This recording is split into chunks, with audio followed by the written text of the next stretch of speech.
श्री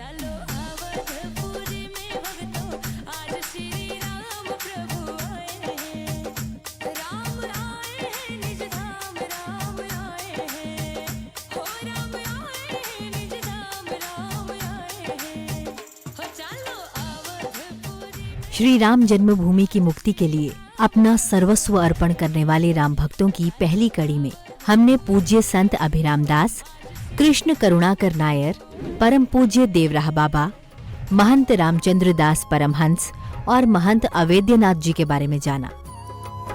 इस दूसरी कड़ी में आइए जानते हैं श्री राम जन्मभूमि मुक्ति संघर्ष के प्रमुख चेहरों के बारे में, जिनका स्मरण किए बिना यह संघर्ष गाथा अधूरी है।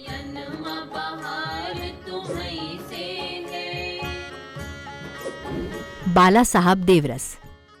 पूज्य बाला साहब देवरस जी 1973 से 1994 तक राष्ट्रीय स्वयंसेवक संघ के तृतीय सरसंघचालक रहे।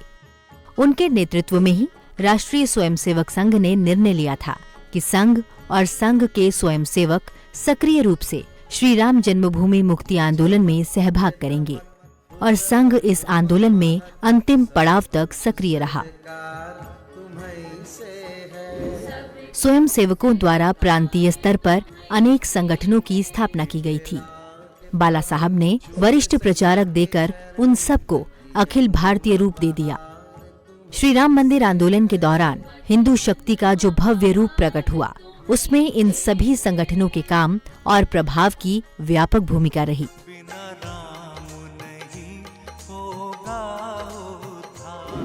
अशोक सिंहल श्री राम जन्मभूमि आंदोलन के सूत्रधार और आजादी के बाद देश की विराट हिंदू एकता के रणनीतिकार थे।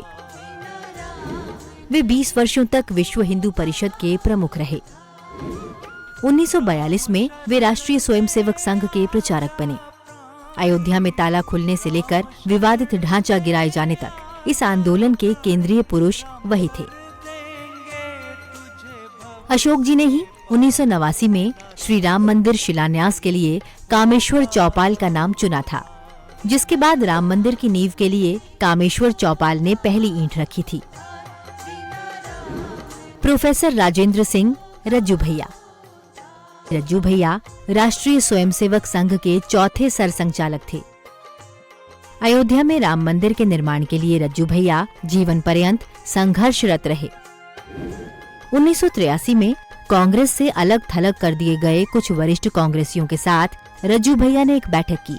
इसमें इंदिरा गांधी को पत्र लिखकर हिंदुओं के 3 धार्मिक स्थलों मथुरा, काशी और अयोध्या की पुनर्स्थापना पर उन्होंने जोर दिया।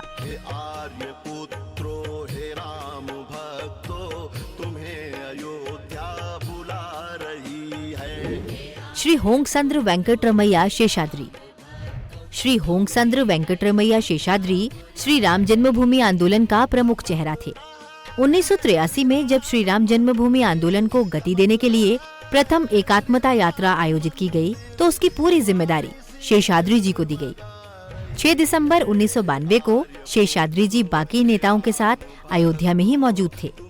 संघ की ओर से पहली बार श्री राम जन्मभूमि आंदोलन का संचालन शेषाद्री जी ही कर रहे थे। वे कई भाषाओं के ज्ञाता थे। जब कार सेवक विवादित ढांचे पर चढ़ गए तो हालात बेकाबू होता देख शेषाद्री जी ने हिंदी, अंग्रेजी, कन्नड़, तमिल, तेलुगु और मलयालम भाषाओं में कार सेवकों से लौट जाने की अपील की, लेकिन कार सेवक नहीं माने। शेषाद्री जी ने 1998 में श्री राम जन्मभूमि आंदोलन को हिंदू पुनर्जागरण आंदोलन का नाम दिया।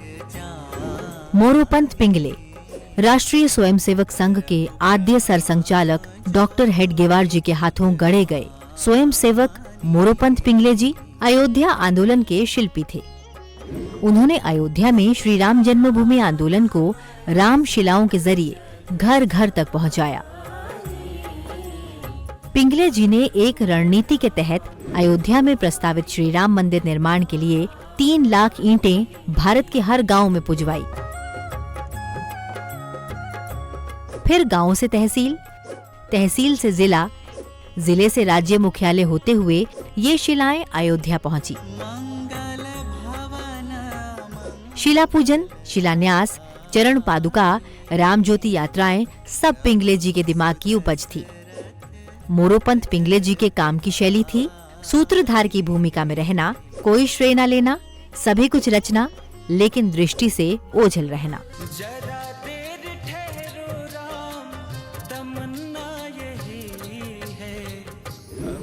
विष्णु हरि डालमिया। विष्णु हरि डालमिया उद्योगपति होने के साथ साथ हिंदुत्वनिष्ठ नेता थे।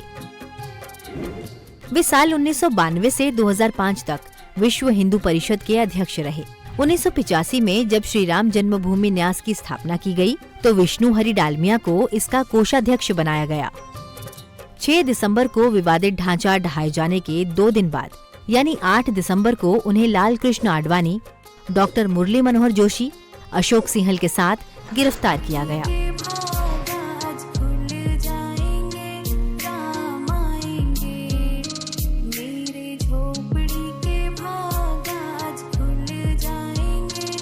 श्री राम जन्मभूमि की मुक्ति एवं राम काज के लिए जिन्होंने तन मन धन के साथ अपना पूरा जीवन अर्पित कर दिया, ऐसे मौन तपस्वियों को कोटि कोटि नमन।